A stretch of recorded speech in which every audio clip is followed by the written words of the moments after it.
اعوذ باللہ من الشیطان اللعین الرجیم بسم اللہ الرحمن الرحیم الحمد لأہلہ والصلاۃ علی اہلہا۔ حاضرین و سامعین، ایک مرتبہ پھر نہج البلاغہ کے تیسرے حصے یعنی کلمات قصار سے مولا کائنات کی حکایتیں لے کر آپ کی خدمت میں حاضر ہوں۔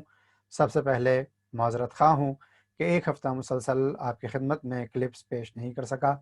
طبیعت کی ناسازی کے باعث کلپس کو پیش کرنا ممکن نہ تھا۔ بہرحال آپ کی دعاؤں نے دوبارہ مجھے اپنے پیروں پہ کھڑا کیا اور آج پھر ایک مرتبہ آپ کی خدمت میں حاضر ہوں۔ خداوند عالم ہماری اس کاوش کو قبول کرے کہ ہر اسلام کی کاوش، اور آپ تمام حضرات جو سماعت کرتے ہیں، آپ تمام حضرات کی اس سماعت کو بھی خداوند عالم قبول فرمائے۔ نہج بلاغہ میں تیسرا حصہ جو نصیحتوں کے اوپر مشتمل ہے، کہ جس میں مولا نے چند الفاظ اور چند جملوں میں نصیحتیں کی ہیں کہ انسان اپنی دنیا اور آخرت کو بہتر بنا سکے، ان میں 30 حکایتیں آپ کی خدمت میں پیش کر چکا ہوں۔ آج کی حکایت کا نمبر ہے 31، جو ایک طویل حکایت ہے، اگرچہ اس میں خود کئی جز ہیں اور ان تمام جز کی وضاحت بھی چونکہ لازمی ہے، لہٰذا ممکن ہے کہ آج کی یہ کلپ تھوڑی سی طویل ہو جائے اور لمبی ہو جائے، لہٰذا توضیح المسائل کی آج کی کلپ کو پوسٹ پون کر دیا گیا ہے، اور انشاءاللہ کل سے دوبارہ نہج بلاغہ اور توضیح دونوں کے کلپس آپ کی خدمت میں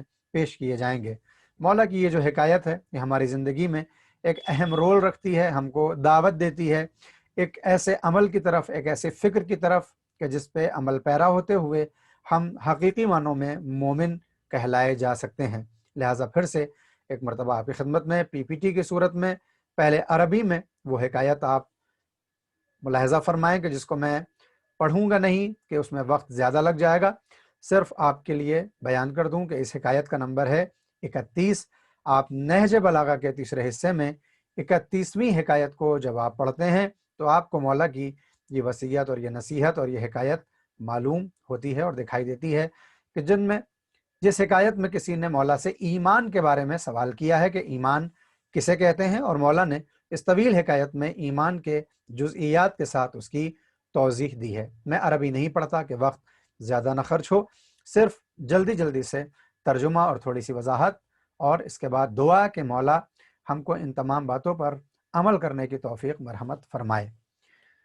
آپ سے ایمان کے بارے میں سوال کیا گیا تو مولا نے فرمایا یعنی مولا کائنات نے، کہ ایمان کے 4 ستون ہیں، ستون یعنی پلر ہیں۔ پہلے ستون کا نام ہے صبر، پھر یقین، عدل اور جہاد۔ یعنی انسان اگر اپنے کو مومن سمجھتا ہے تو اس کے اندر یہ 4 باتیں ہونی چاہیے، صبر ہونا چاہیے، یقین ہونا چاہیے، عدل اور جہاد۔ ان کی وضاحت واضح رہے کہ اس ایمان سے مراد ایمان حقیقی ہے۔ جو میں نے یلو کلر میں ہائی لائٹ کیا ہے یہ ترجمہ نہیں ہے بلکہ وضاحت ہے، اور جو وائٹ کلر میں ہے وہ عربی کا ترجمہ ہے۔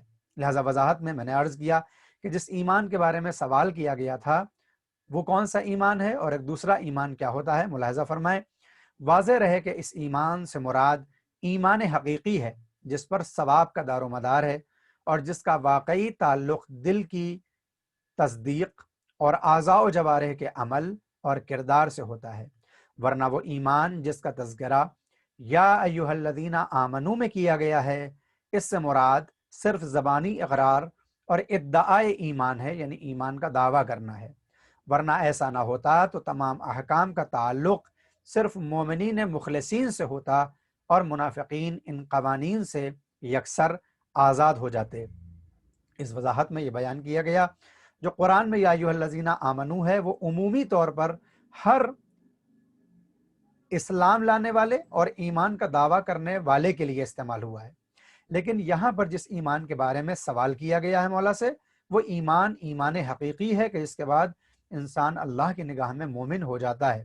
اس ایمان سے متعلق جو سوال کیا تو فرمایا صبر، یقین، عدل اور جہاد۔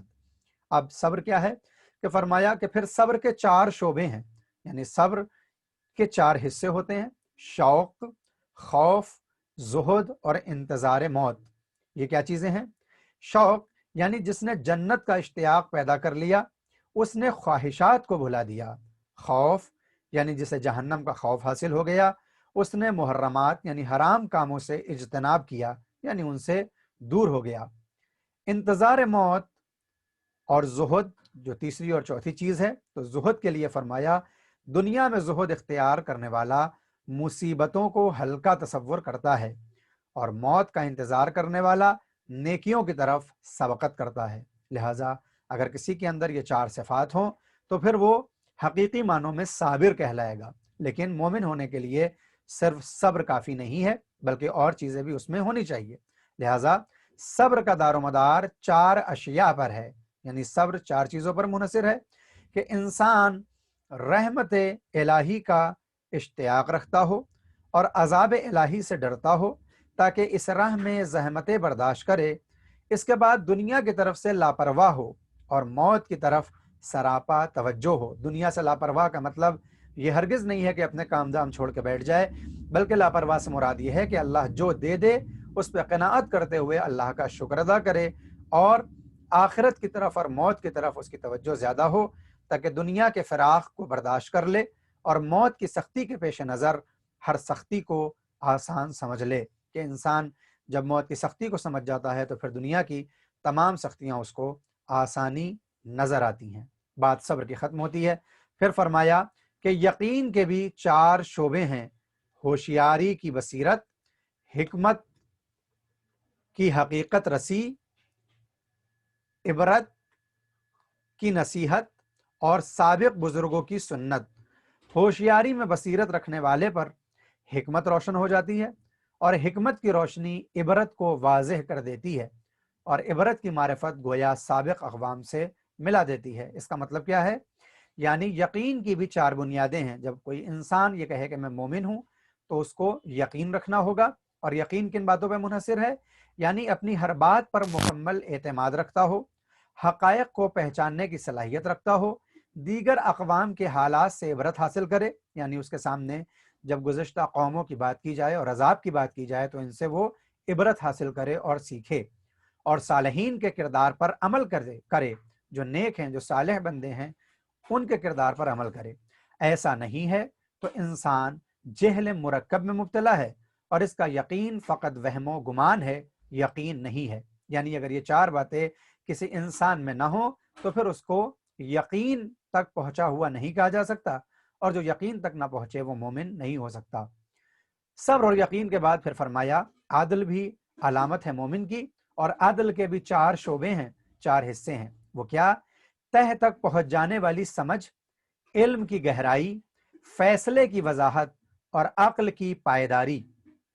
جس نے فہم کی نعمت پالی، یعنی سمجھ کی نعمت پالی، وہ علم کی گہرائی تک پہنچ گیا، اور جس نے علم کی گہرائی کو پا لیا وہ فیصلے کے گھاٹ سے سیراب ہو کر باہر آیا، اور جس نے عقل استعمال کر لی اس نے اپنے امر میں، یعنی اپنے احکام میں کوئی کوتاہی نہیں کی، اور لوگوں کے درمیان قابل تعریف زندگی گزار دی۔ میں بہت جلدی پڑھ رہا ہوں، لیکن آپ حضرات ان کو پاز کر کے ایک ایک بات کو سمجھتے ہوئے جس وقت پڑھیں گے تو انشاءاللہ محظوظ ہوں گے، اور اپنی دنیا اور آخرت اور اپنے ایمان کو مستحکم کرنے میں بھی کمر کس لیں گے۔ جہاد کے بھی 4 شعبے ہیں: امر بالمعروف، نہی عن المنکر، ہر مقام پر ثبات قدم، اور فاسقوں سے نفرت و عداوت۔ یہ 4 چیزیں ہوں تو جہاد کہلاتی ہیں۔ لہٰذا جس نے امر بالمعروف کیا، یعنی جس نے لوگوں کو نیکی کی طرف بلایا، اس نے مومنین کی کمر کو مضبوط کر دیا، اور جس نے منکرات سے روکا، یعنی لوگوں کو گناہوں سے روکا، اس نے کافروں کی ناک رگڑ دی۔ جس نے میدان قتال میں ثبات قدم کا مظاہرہ کیا، یعنی جنگ کے میدان میں سیسا پلائی ہوئی دیوار کی طرح ڈٹا رہا، وہ اپنے راستے پر آگے بڑھ گیا۔ اور جس نے فاسقوں سے نفرت و عداوت کا برتاؤ کیا، پروردگار اس کی خاطر اس کے دشمنوں سے غضبناک ہوگا اور اسے روز قیامت خوش کر دے گا۔ اس کے بعد مولا نے فرمایا، چونکہ بات یہاں بار بار کفر، نفاق اور فسوق کی ہوئی ہے، لہذا فرمایا کہ کفر کے 4 ستون ہیں۔ کفر کے 4 ستون ہیں، پلر ہیں۔ جس طرح ایمان کے 4 ستون ہیں اسی طرح کفر کے بھی 4 ستون ہیں: بلا وجہ گہرائیوں میں جانا، آپس میں جھگڑا کرنا، کجی اور انحراف، اختلاف اور عناد۔ جو بلا سبب گہرائی میں ڈوب جائے گا وہ پلٹ کر حق کی طرف نہیں آ سکتا، اور جو جہالت کی وجہ سے جھگڑا کرتا رہتا ہے وہ حق کی طرف سے اندھا ہو جاتا ہے، اور جو کجی کا یعنی ٹیڑھے پن کا شکار ہو جاتا ہے اسے نیکی برائی اور برائی نیکی نظر آنے لگتی ہے، اور وہ گمراہی کے نشے میں چور ہو جاتا ہے۔ اور جو جھگڑے اور اناد میں مبتلا ہو جاتا ہے اس کے راستے دشوار، مسائل ناقابل حل اور بچ نکالنے کے راستے تنگ ہو جاتے ہیں۔ یعنی مولا نے فرمایا کہ کفر صرف وہ نہیں ہے کہ انسان بس کہہ دے کہ میں کافر ہوں، بلکہ اس کے اندر جب وہ کافر ہوگا تو یہ 4 باتیں ہوں گی اور ان کے 4 نقصان ہوں گے۔ مگر کفر کہتے کس کو ہیں؟ وضاحت دیکھیں، کفر انکار خدا کی شکل میں ہو، یعنی کوئی اللہ کا انکار کرے وہ بھی کافر ہے، یا انکار رسالت کی شکل میں یعنی رسول کا انکار کرے وہ بھی کافر ہے۔ اس کی اساس شرک پر ہو یعنی وہ مشرک ہو، یا انکار حقائق و واضحات مذہب پر، یا وہ مذہب کی باتوں کا انکار کر دیتا ہو۔ یہ سب کفر کی قسمیں ہیں۔ ہر قسم کے لیے 4 میں سے کوئی نہ کوئی ایک سبب ضرور ہوتا ہے، یعنی کافر کسی بھی وجہ سے کافر ہو اس کے لیے ذمہ دار انہی 4 باتوں میں سے کوئی ایک ہوتی ہے کہ جن کو ابھی ذکر کیا گیا۔ یا انسان ان مسائل کی فکر میں ڈوب جاتا ہے جو اس کے امکان سے باہر ہیں، یا صرف جھگڑے کی بنیاد پر کسی عقیدے کو اختیار کر لیتا ہے، یا پھر اس کی فکر میں کجی پیدا ہو جاتی ہے، یا وہ اناد اور ضد کا شکار ہو جاتا ہے۔ اور کھلی ہوئی بات ہے کہ ان میں سے ہر بیماری وہ ہے جو انسان کو راہ راست پر آنے سے روک دیتی ہے اور انسان ساری زندگی کفر ہی میں مبتلا رہ جاتا ہے۔